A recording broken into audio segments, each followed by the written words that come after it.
If you don't know, I just released a record today. It's a 3 LP, 2 CD set. It's also available on streaming services and stuff. All the digital platforms, stuff like that, if you want to listen to it that way. But because of that, sort of the shows this weekend are essentially the record release shows for this album. I don't think I can play all 28 songs tonight because it's just like 2 hours long. But I'm going to play a bunch of that, okay? And what this record is, it's in lieu of an autobiography. I've just done basically 28 songs and taken a bunch of vignettes from my life. And not just to tell my story, but also to sort of sing the praises of people that were important in my life and through my life. And I hope that this is interesting to you. I think it's amusing at times and sad at times and thought-provoking, I hope, at times. So let me give you an example here. Let's start with this song, which is sort of about my family moving to the Coachella Valley of California. But it's kind of also about my cousins who were like really pretty bad. But yet, because they were my cousins, they were super protective of me, and I only had sisters, so I didn't have big brothers, right? So they were sort of like my big brothers, and stuff like that. But it's a very complicated relationship. So this is called Super Bowl, and it's about, like I said, about my cousins.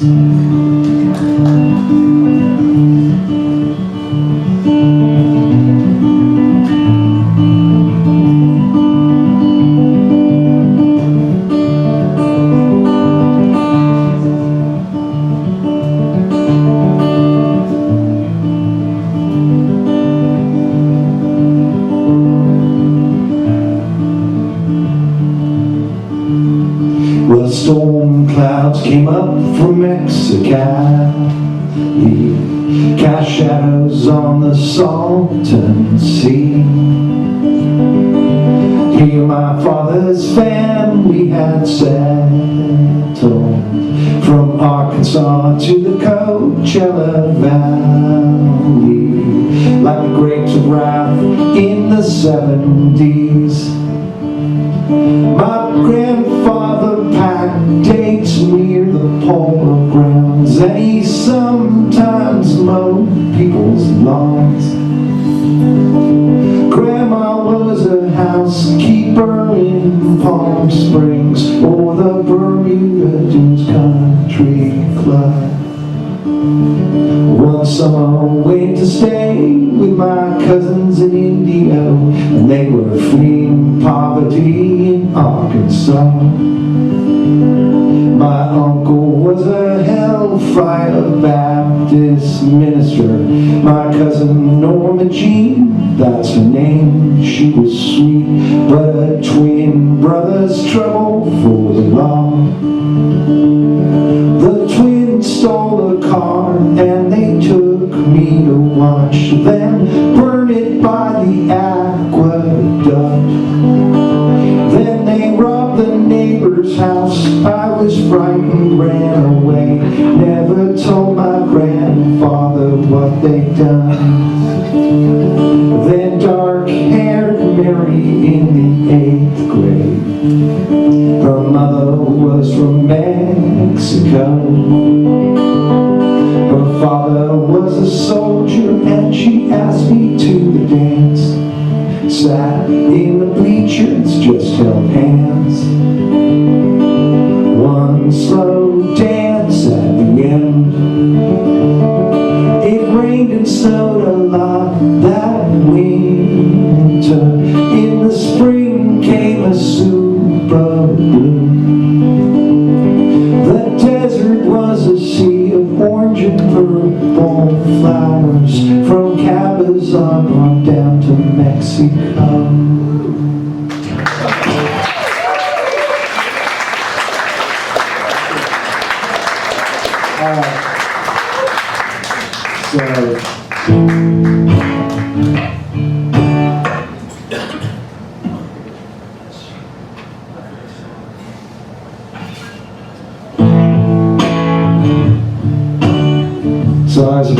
it too, though.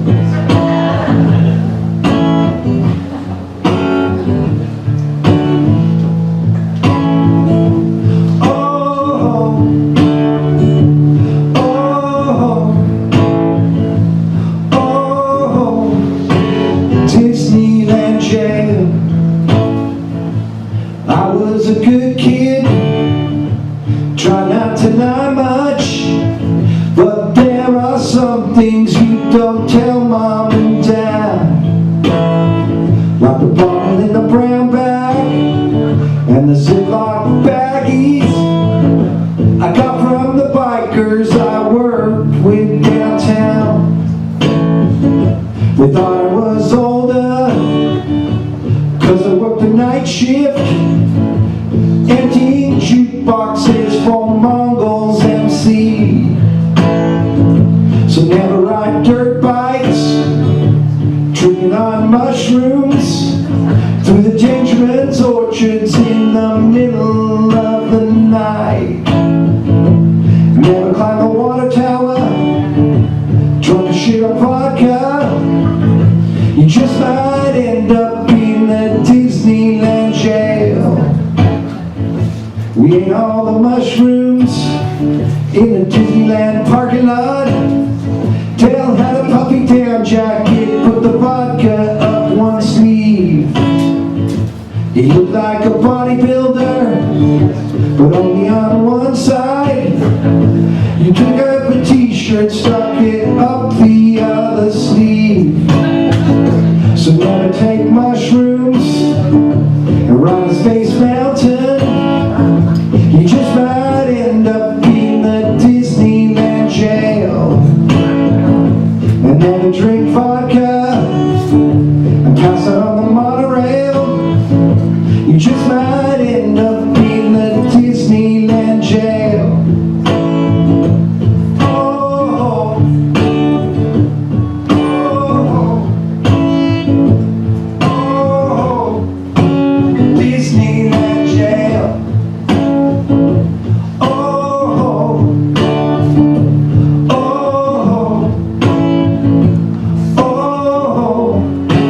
Disneyland jail. When you get older, you have some teenagers.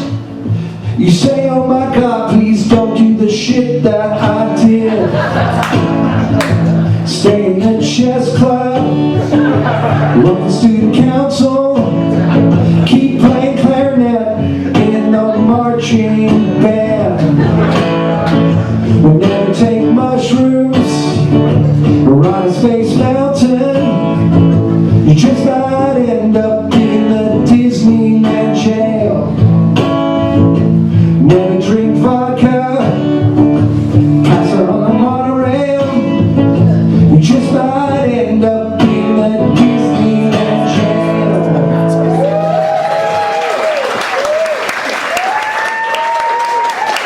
Thank you. I meant to say before all of that, this is actually a song I wrote like as advice to my sons who are like in their 20s now, and thought it was like hilarious. But anyway, it's not really very good. It's not really very good advice.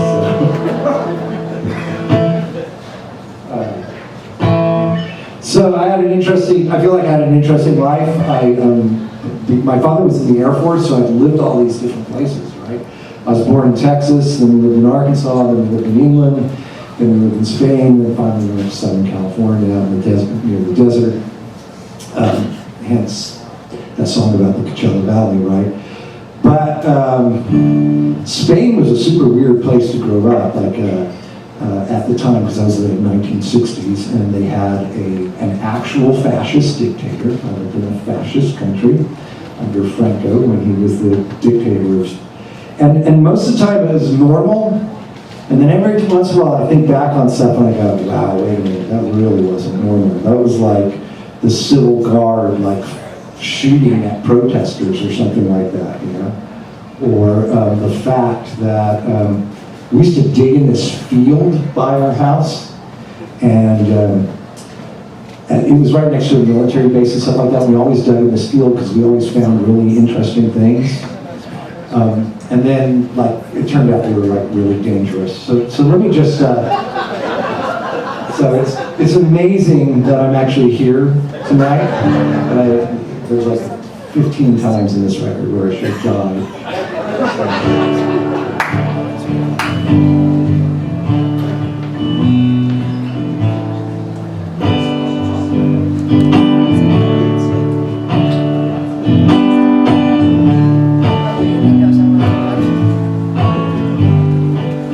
I remember waking up to the bright sunlight streaming through the blinds, and from the courtyard rose Sevillanas and American rock and roll. My father in his Sunday best played records for his friends. I tasted sangria from a half-full cup, and my sister slapped my hand. And then we followed on the swelling crowd to the Plaza de Toros. Now come the picadors, the crowd gets to their feet and moves. Papa, do they really kill the bull? Then comes the matador behind his back, a demon sword. Papa, do they really kill the bull? In the ancient streets of the old city comes a marching crowd. In unison they chant and sing, hold their placards in the air. The shopkeeper motions quick, come inside, then he rolls the shutters down. And then the shots ring out, the men run and shout, and the old man, he gives me a coat. We emerge at dusk, and the water in the street was pink. Mama, do they really kill the bull? Then I thought I saw the matador. He held up high a gleaming sword. Papa, do they really kill the bull?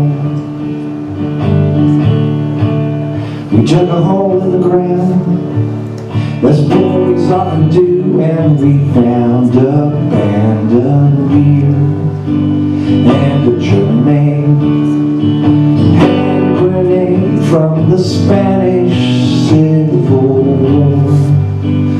Older boys came along and said, go back in the weed, too much danger to be near. And then the Lowery men looked on holding piles of sheets and my mother's blue-green blouse. Then came the bass and peas, the harmony slipped back into the weed. Papa, do they really kill the bull? Then I thought I saw a matador behind his back, a gleaming sword. Papa, do they really kill the bull?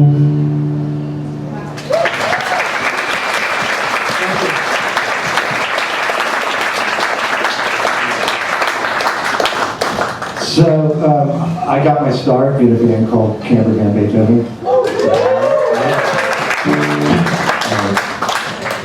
So this is the story of the day I wrote the song Take the Skippins Bowling, which literally is the song that changed my life. There's actually a song before that that changed my life. I wrote it, maybe I'll play it for you later, actually. But this is a song that puts me on a different trajectory, right? This is what sort of makes it so. If that song hadn't been on the first Camper Van Beethoven record, it probably wouldn't have been played on the BBC, and we wouldn't have like sort of developed an international following, and we probably all would wander off and have done other things rather than stay, and made like 10 records, right? So sort of this is like a little hinge point, right? There's an alternate universe somewhere where I didn't write that song, right? Or maybe I wrote the song No More Bullshit or something like that. That was the song I wrote that day, and then I ended up being an engineer for Google, or something like that,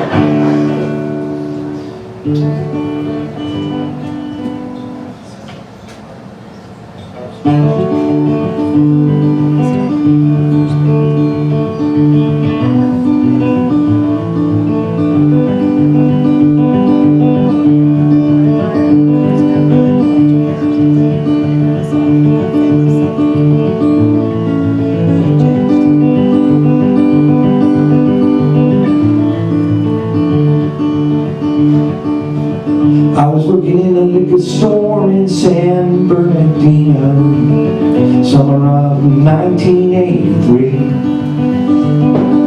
The liquor store got robbed while I was stocking up the cooler. Took a 40 and I went home and wrote a song.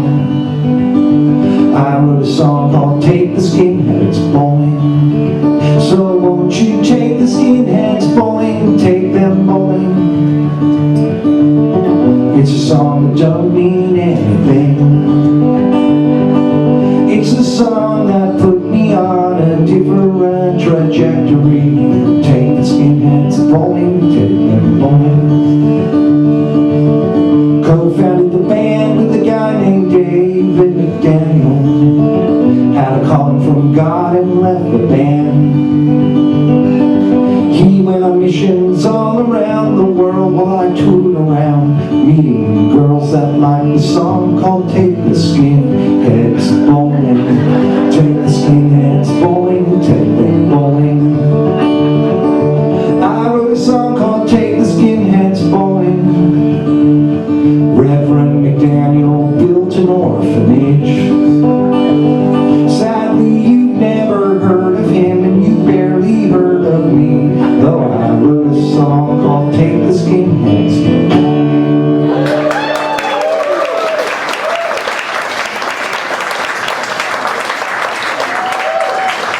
Ever played the other song that changed my life? Okay. So you've never heard this song. Well, actually, Morgan's here. Morgan has played this song, I think. This is a song that I had sort of a little proto band. There's three of us, and we had acoustic guitars. And one of the guys from Camper Van Beethoven was in this ensemble as well too. And we were sort of writing songs. And my sister was student teaching for a 4th grade class. And she said, why don't you come down today and play for my students? So we did. So in Redlands, California, in Southern California, where we grew up, there really wasn't very much to do. And so you know how when you're in elementary school, you have to go on field trips, right? So like there weren't very many places to go on field trips there, So like for instance, I remember at one time my little sister, they took her to the butcher shop on a field trip. She was like traumatized.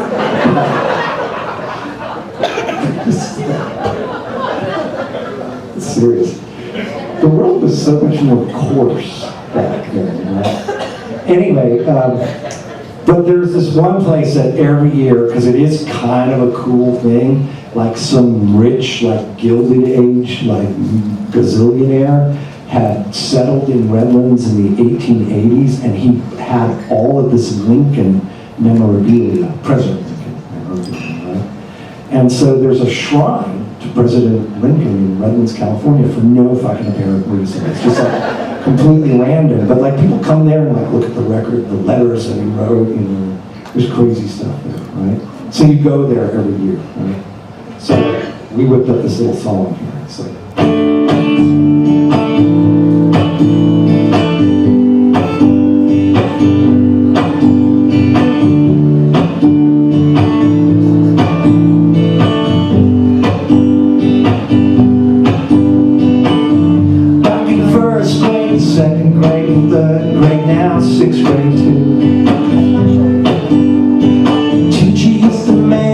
all go down to the Lincoln Shrine. The Lincoln Shrine is some kind of thing for Lincoln the man. And I don't wanna go, I don't wanna go to the Lincoln Shrine. I don't wanna go, I don't wanna go to the Lincoln Shrine. I don't wanna go, I don't wanna go to the Lincoln Shrine. In a glass case, they got a handkerchief, so what? Maybe Lincoln actually blew his nose in. And over here, there's a letter from his aunt Mary. She lived in Fontana. And I don't wanna go, I don't wanna go to the Lincoln Shrine. I don't wanna go, I don't wanna go to the Lincoln Shrine. I don't wanna go, I don't wanna go to the Lincoln Shrine. I don't wanna go, I don't wanna go to the Lincoln Shrine.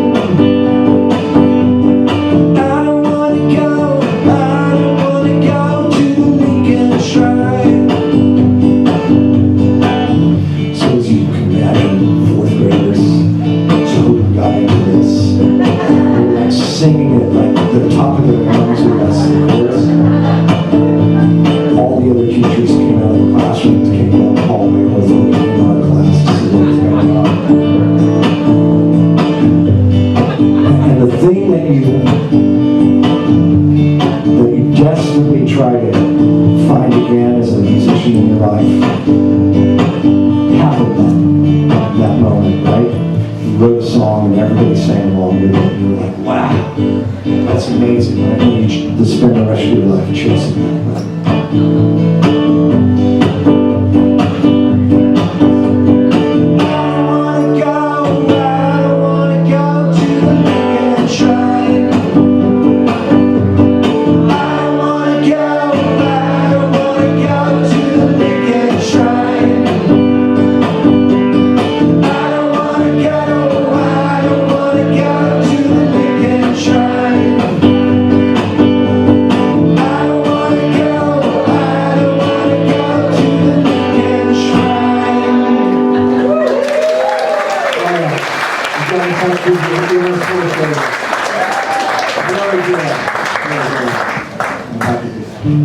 I'm too happy to. Do you do that in your classes when you're teaching? No. Are you sure? They don't even know who I am. Awesome. Every once in a while, at the right as the final is ending, a student will walk up with a bag with vinyl albums on it. And they walk up to me and they're like, Doc Lowery, can you sign this for my parents?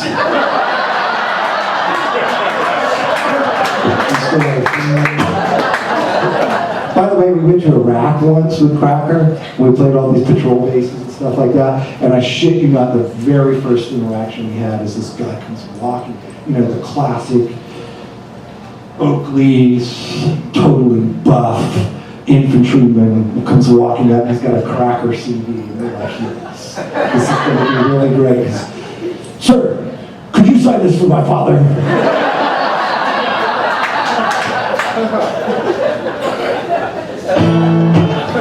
Yeah, it's all good. So I moved across country and moved to this neighborhood in Richmond, Virginia called Oregon Hill. It's kind of infamous. It's an old factory town, kind of situated right in the city on the river. It was just a hot mess when we moved there. So I don't know, but this song, it just gives me a chance. It's got a good chorus, so it's got a really Oregon Hill. It was a colorful place. Okay. I'm just playing that. So, any of you ever been to Richmond, Virginia? Beautiful old colonial city and stuff like that. It has like it has some really bad neighborhoods, and it has like a really posh, has really nice posh neighborhoods where people have that beautiful sort of tidewater southern Virginia accent and stuff like that. And then there was Oregon Hill, which was a factory town that was kind of embedded in the city. And apparently this town, there was this little town within the city of Richmond, Virginia, is because they moved a village from West Virginia to Richmond to work in the steel factories during the Reconstruction, right? So it has a different accent, and it's totally different. And I'm not making fun of mountain people. Some of my people are mountain people, but they were a lot different than the other residents of Richmond. And so this is kind of a tribute to them.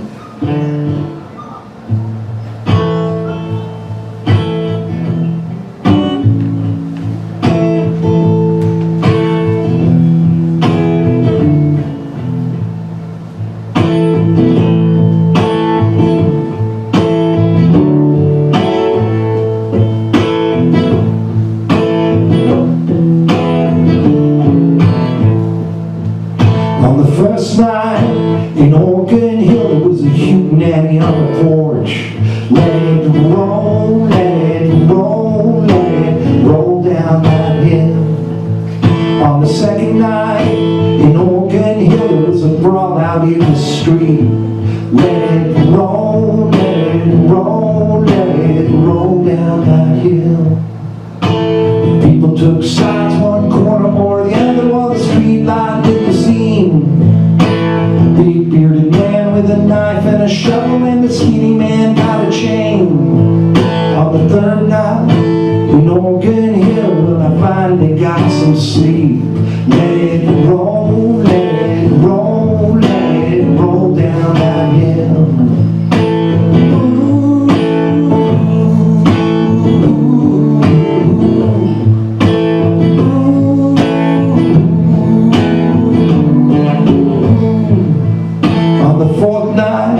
In Oregon Hill, well, I finally wrote a song. Let it roll, let it roll, let it roll down that hill.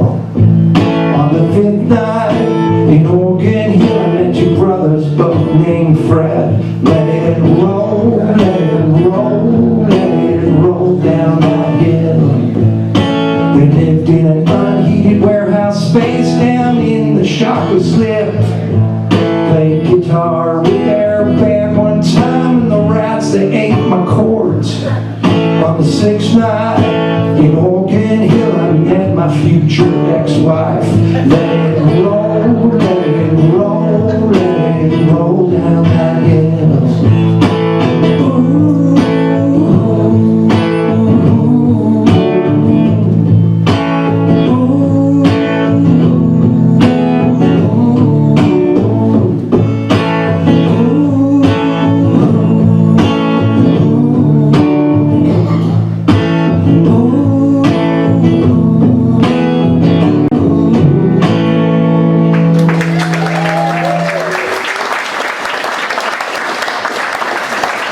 I forgot to explain the two brothers named Fred, because one of the Freds is Frederick Mark Linkus from Sparklehorst, who lived in this area for some time. Well, actually, a little east, more farther east, I think, right?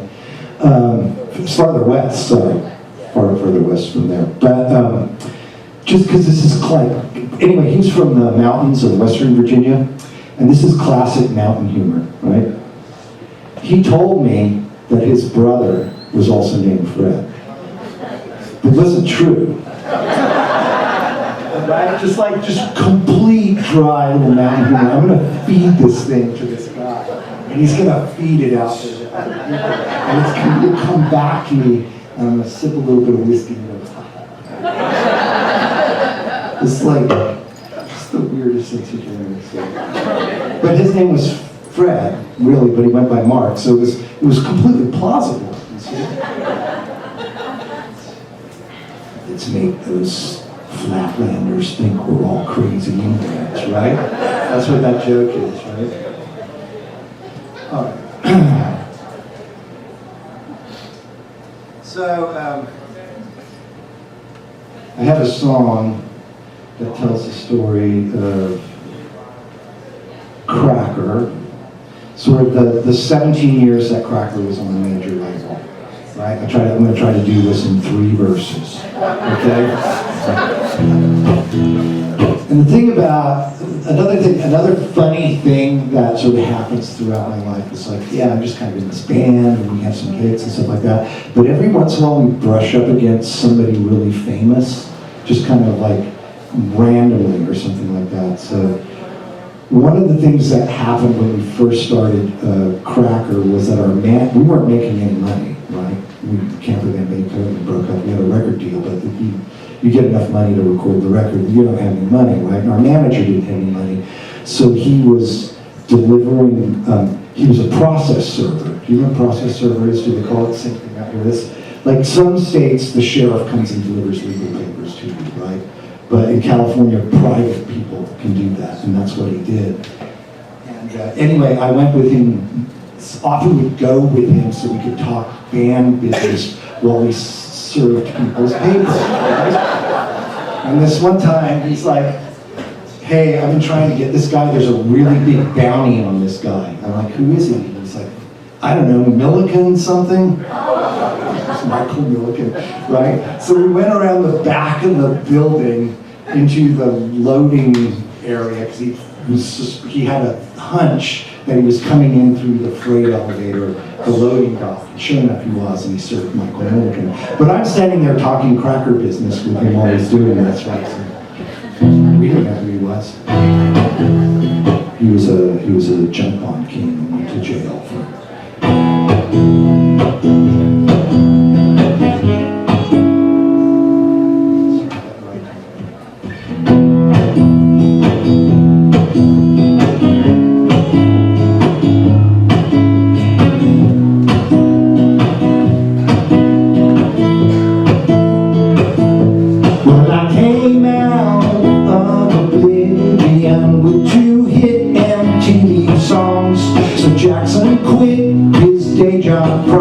Serving Michael Milliken. I bought a house out in the country with my publishing advance. Jeff Aroff said, see, I knew you'd write a hit by accident, and I should have got down on my knees and thanked the Lord,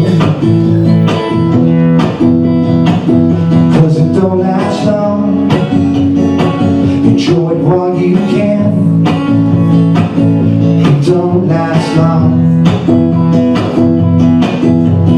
Ooh, it don't last long.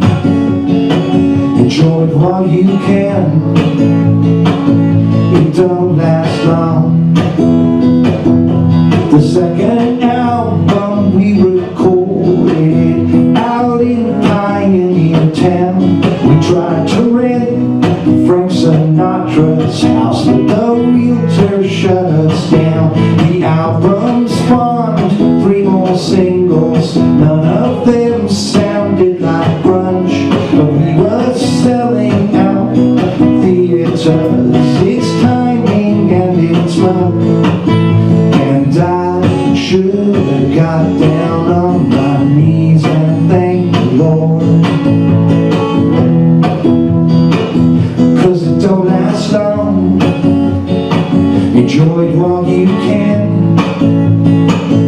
It don't last long. Ooh, it don't last long. Enjoy it while you can. It don't last long. Well, I was getting way too cocky. There was some bad behavior, but it didn't really cost me selling 5K every week.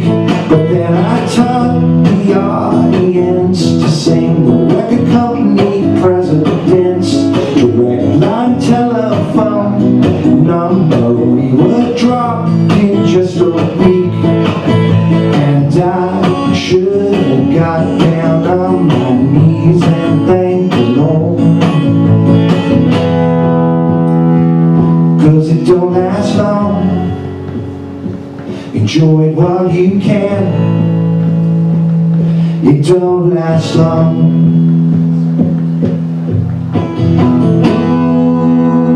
Ooh, it don't last long. Enjoy it while you can. It don't last long. It don't last long. It don't last long. Enjoy it while you can. It don't last long. It don't last long. It don't last long. Enjoy it while you can. It don't last long.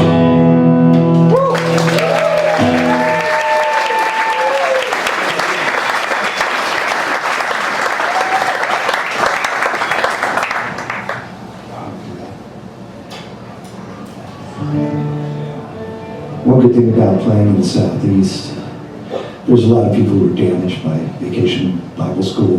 Baptists. I wouldn't do anything wrong. I wouldn't go to the lake of fire. So my mother was English, my father was from Arkansas. So for a time we went to Baptist churches and Vacation Bible School. And I remember really distinctly, you get the story of the prodigal son. And it's confusing. I don't know if you remember it, but it's confusing because you're sort of like, as a kid, you're like, well, wait a minute. Why are they celebrating the bad son? The son that took everybody, ran off with the family fortune and squandered it on great prostitutes. Now he's back and they're celebrating him. I might have the story a little long, but it's basically like that, right? So that's super confusing. What are you trying to teach us here, right? We can go and do that, and well, anyway. So I was just thinking about that. But I was thinking about that because there was an equally confusing children's book called The Giving Tree. You guys know The Giving Tree? By Shel Silverstein, right? My kids love that book. I was like too old. I don't think I was read that book as a child. I might have read it to my younger sister. But anyway, that's also a weird story. The kid is a total user. And the tree just like completely enables the kid the whole time, right? Eventually you have your own kids. And you start sort of figuring out some of these stories. You're like, I think I know what's going on. So I started this song as kind of a little apology to my older son who, when he was 15, he was just kind of trouble for a while when he was 15. He doesn't mind me telling me this. And I felt like that I was gone on the road a lot and I should have been there for him. So this song started out kind of, well, it's an apology to him and stuff. But then it's called The Giving Tree Father, okay? Because it's sort of kind of unwind this mystery. And then the final thing about this song is that you guys know Shel Silverstein, who wrote The Giving Tree. You know he also wrote the cover of the Rolling Stone song, the Dr. Hook and the Medicine Show hit. He wrote that as well too. Okay, so we need that little fact. Okay.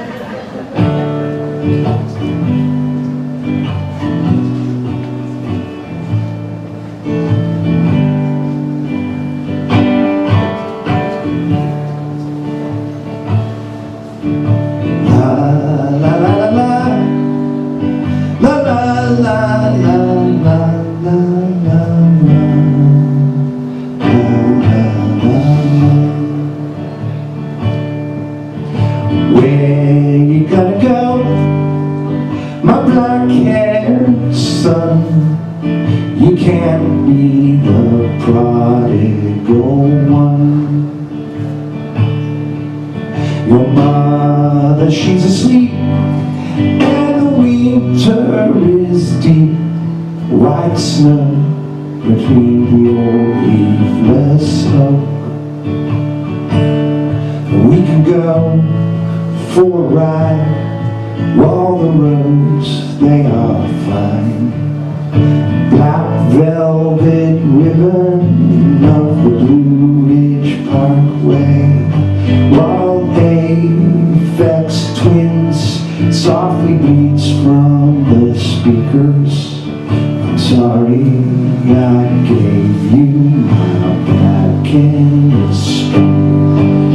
When you were 15, I was out on the road when you probably needed me most. Father, that's not true, but it probably is. The small lie says that you're a good son. So please take from me, 'cause I'm the giving tree. Climb in my branches and rest in my shade. You can have all my fruit, but when I grow old, chop me down and sell off the wood. 'Cause when I was young, I was the cover of the Rolling Stone. Father, also by Shel Silverstein.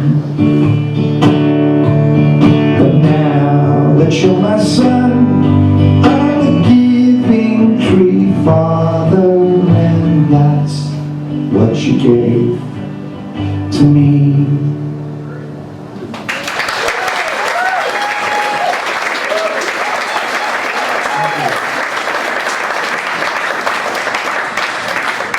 I don't need to bring you down. Semi-depressed. Well, no, I think it's uplifting. Good. There's some darkness. My wife's a concert promoter. She books the 40 Watt Club. She books a bunch of days. About 7 years ago,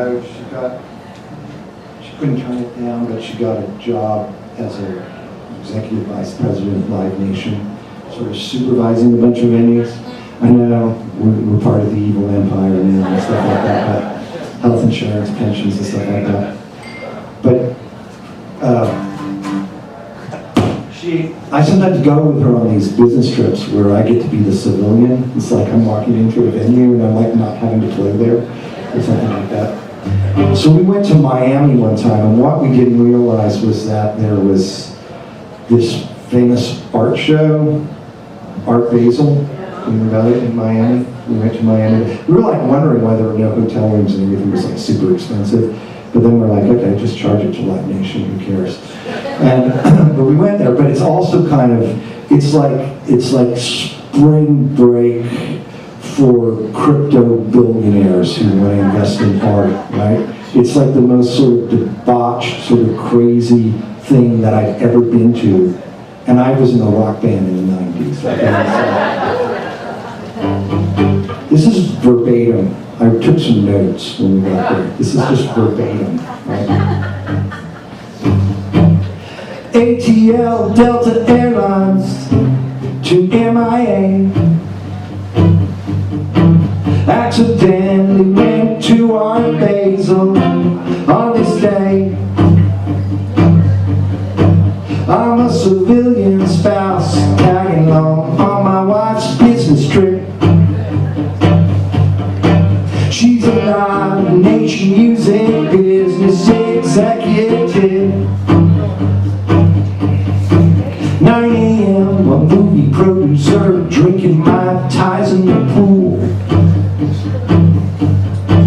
A couple French rent boys snorting yayo off a boogie board. An Instagram influencer floating on a raft. Her publicist follows her, trying not to get her iPad wet. I'm so glad I'm on the outside looking in, 'cause none of this ends well. It's like a dumpster fire unscathed for bread and circuses. Now let us choose which of them will live, and who goes to the lions. An NFT artwork conference here at the hotel. They got a sitting U.S. congressman in on the grift. He said smart NFT contracts gonna reverse systemic inequality, while making Sandhill VC firms a few trillion more. I'm so glad I'm on the outside looking in, 'cause none of this ends well. It's like a dumpster fire, but the worst amongst us emerge unscathed for bread and circuses. But let us choose which of them will live, and who goes to the lions. The devil's having drinks with an agent from CAA, but he's gotta see what William Morris is willing to pay. A little taste of Gomorrah in Miami Beach. Never knew the end of the world was must-watch TV. ATL Delta Airlines to MIA. Accidentally went to Art Basel on this day.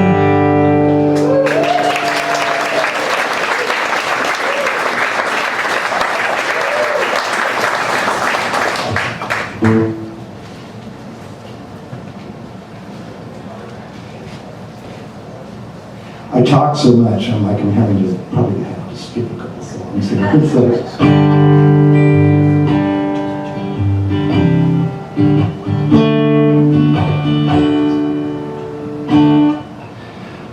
I've tried to get out of the music business so many times. I'm serious. I love playing music, but it's a tough business, and if you have a family, and I mean,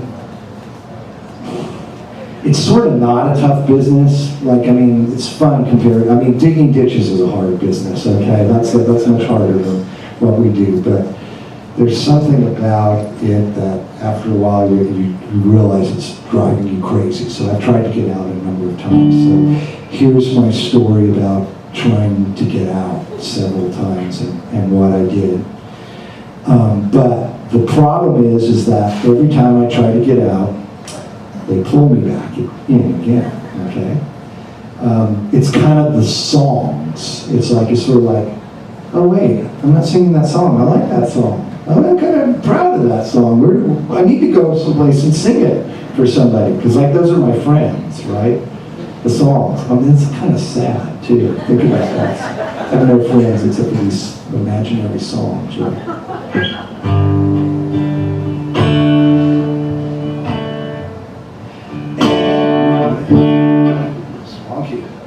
Every time I try to get out, they pull me back in again.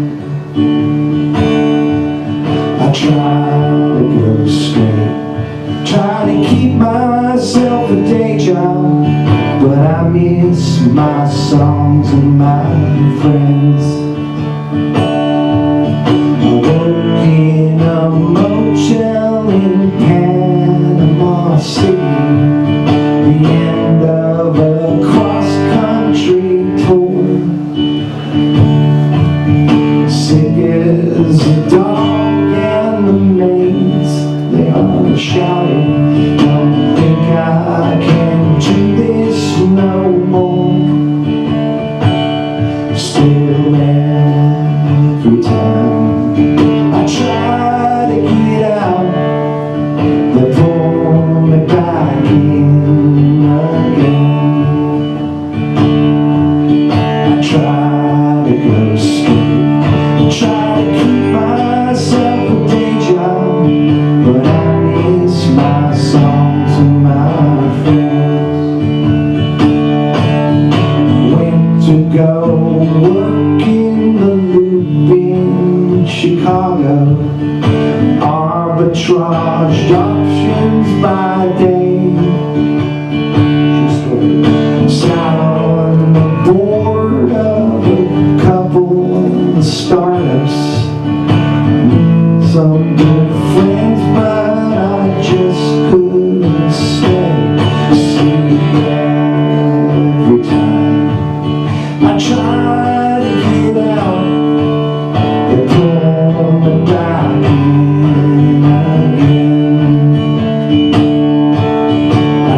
time. I try to get out, they pull me back in again. I try to go straight, try to keep myself a day job, but I miss my songs and my friends. Yeah, every time I try to get out, they pull me back in again. I try to go straight, try to keep myself a day job, but I miss my songs and my friends.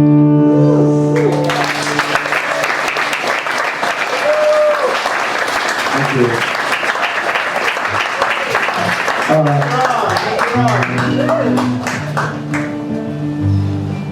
I'll play a couple of songs from her.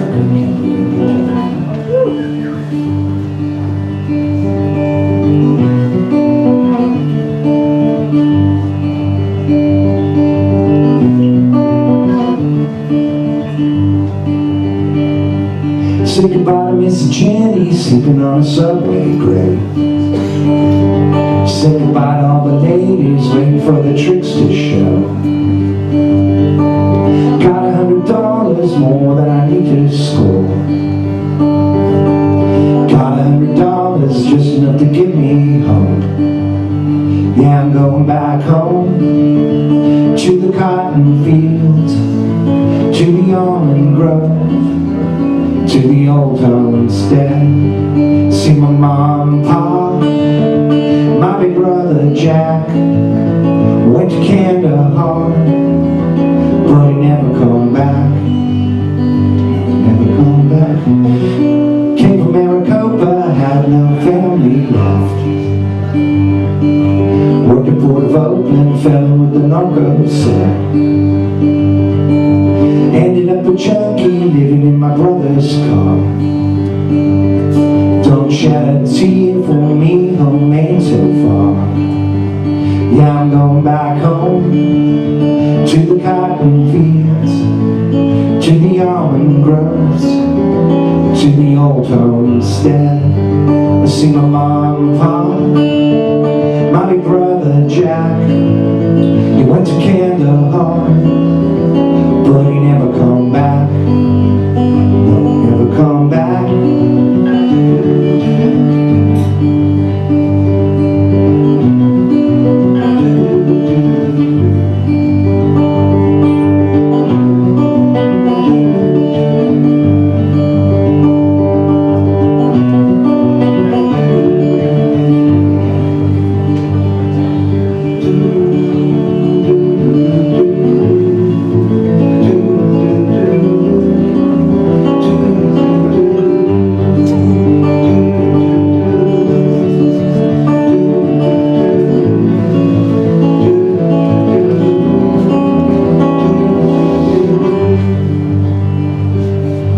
International Boulevard, ladies, don't you weep and moan. Gone to a better place off the dirty streets. Mr. Patel, won't you send my ashes home? Spread them in the old family almond grove. Yeah, I'm going back home to the cotton fields, to the almond groves, to the old homestead.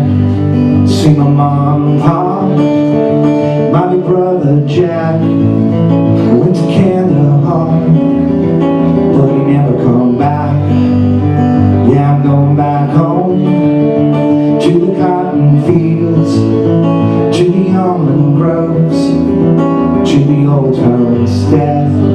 See my mom and pop, my big brother Jack went to Kandahar, but he never come back. Gonna see him now.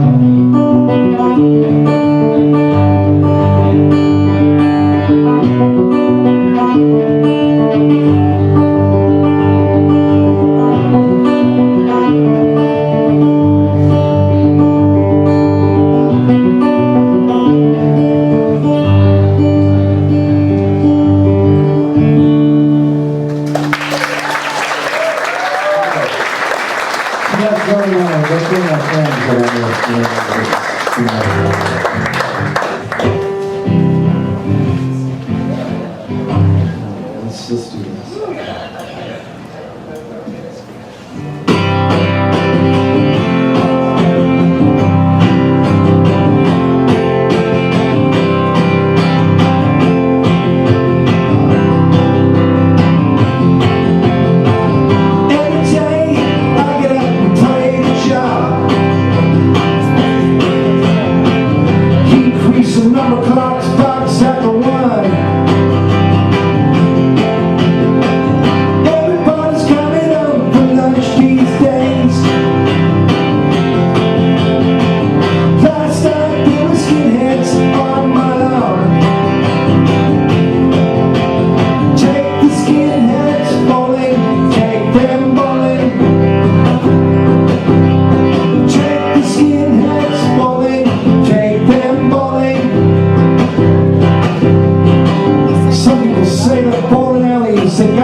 Some people say that bowling alleys, they all look the same. Look the same, look the same. There's no line that goes in that runs with anything. Anything. Had a dream last night, but I forget what it was. What it was, what it was. Take the skinheads bowling, take them bowling. Take the skinheads bowling, take them bowling. Had a dream last night about you, my friend. Had a dream, you want to sleep next to plastic. I had a dream, you want to lick your knees. Had a dream, it was about nothing. Take the skinheads bowling, take them bowling. Take the skinheads bowling, take them bowling. Take the skinheads bowling, take them bowling. Take the skinheads bowling, take them bowling. Alright, so yeah, that's the song that's coming down this path.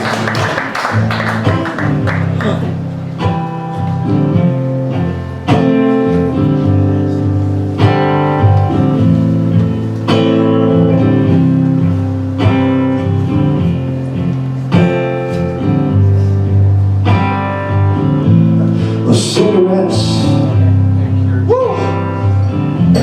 and can of juice, and get yourself a new tattoo for those sleepless days of June. I'm sitting on the cafe, Zen steps, with a book I haven't started yet.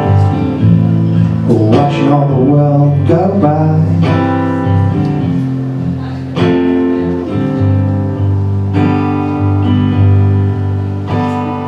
Could I take you out? I'll be yours without a doubt. On that Big Dipper.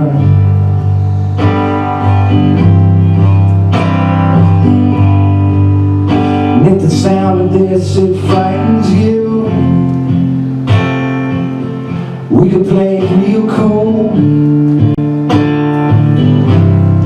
act somewhat indifferent.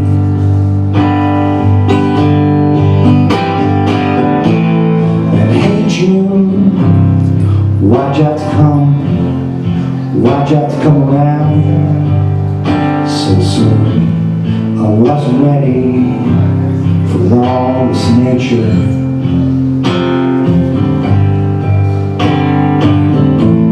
The terrible green grass, violins on flower dresses, and afternoons that make me sleepy.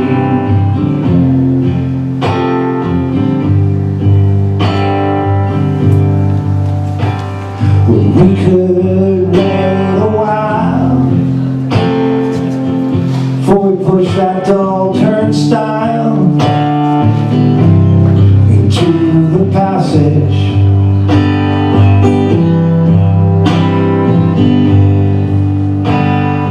thousands they have tread,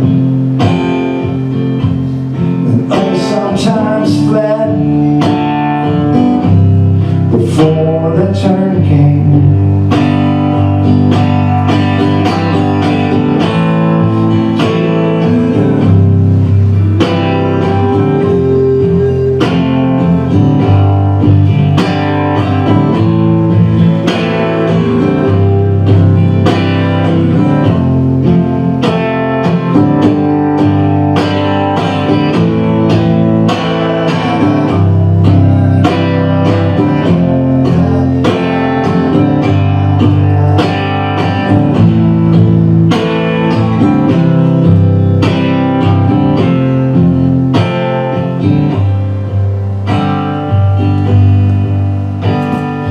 We could wait our lives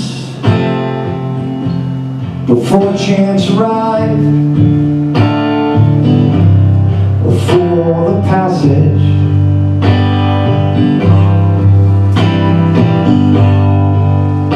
From the top you can see Monterey, or think about San Jose, though I know it's not that pleasant.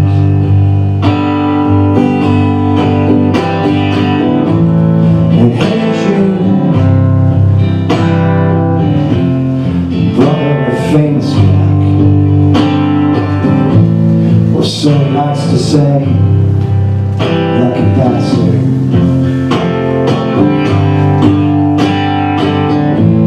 He's sitting on the cafe, Zenith steps, with a girl I'm not every day, or watching all the world go by.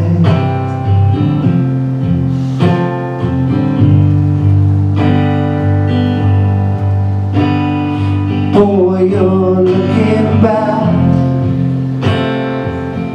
Did I make you feel that sad? I'm honestly flattered.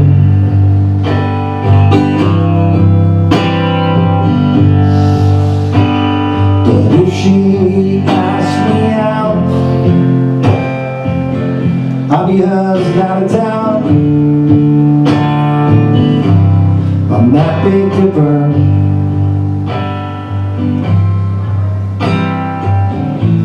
Or cigarettes and carrot juice, and get yourself a new tattoo for those sleepless days of June. I'm sitting on the cafe, Zenith steps. I haven't got the courage yet. I haven't got the courage yet. I haven't got the courage yet.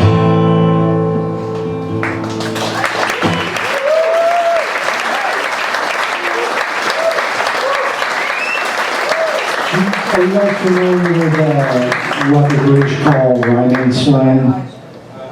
Instead of Cockney rhyming slang is like go up the apple and pears, and just goes up, go up the stairs, right? It rhymes right there. So, I don't know, for some reason we were in Santa Cruz with Cracker, and Johnny Hickman decided that Santa Cruz should be called, in that sense, cigarettes and carrot juice. Santa Cruz, that's what I mean. So that's where it comes, because everybody was smoking cigarettes but drinking that carrot juice, right? So then, we drove across country at some point, and we get here to Asheville, and we're walking around, and I go, this is like Santa Cruz. He goes, yeah, it's Santa Cruz with banjos. I always love this guy, for that reason, right there. All right, so this next song is definitely low art, not high art, but I'm going to play this one last song, but I have to do this as part of my oeuvre. I think it's a very important part of my oeuvre. I'm going to play this song for you. When I'm done with that, I'll put my guitar away, and then I'm going to go out there and I'll sign CDs with albums and answer questions or whatever you want out there. But this will be the last one here.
search the world over for my angel in light. Yeah, I'll search the world over for a Euro trash girl. I took the train down to Athens, and I bathed in a fountain. Some space junkie intern ripped me off for my cash. Yeah, I search the world over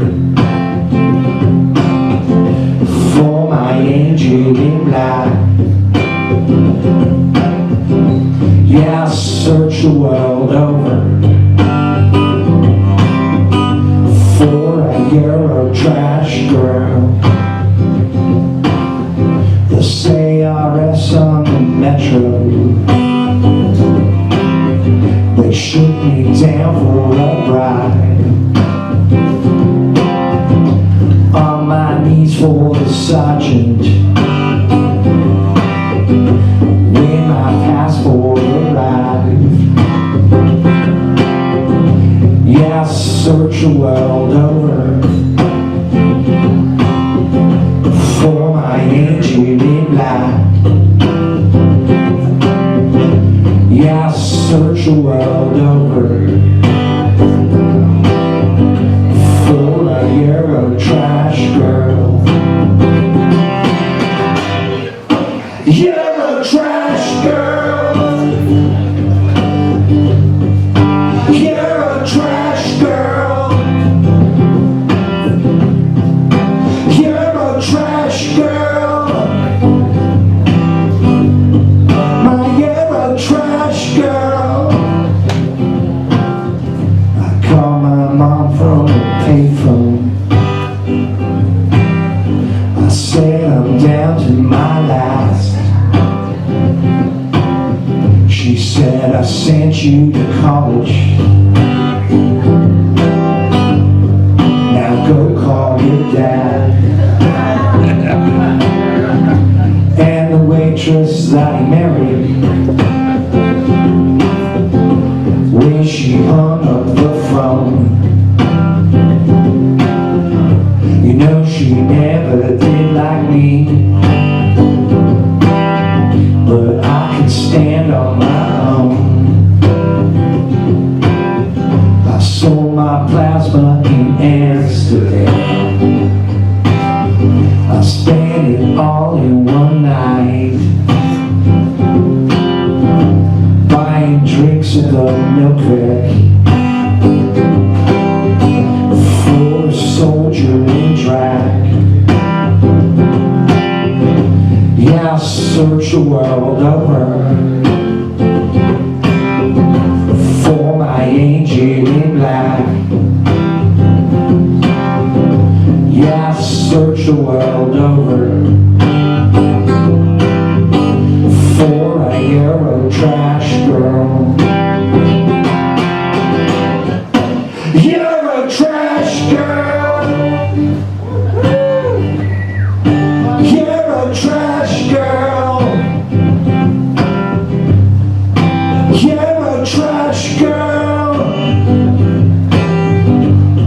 My Euro trash girl. Yeah, I search the world over for my angel in black. Yeah, I search the world over for a Euro trash girl. I still got a tattoo in Berlin and a case of the crafts, a rose and a dagger on the palm of my hand. Yeah, I search the world over for my angel in black. Yeah, I search the world over for that yellow trash girl. You're a trash girl. You're a trash girl. You're a trash girl. But you're a trash girl.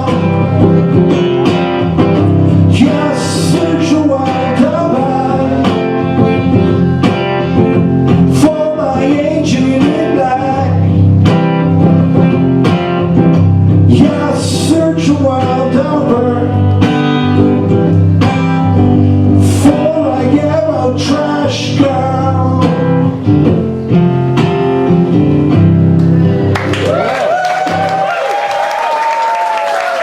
Thank you so much. Really, really appreciate that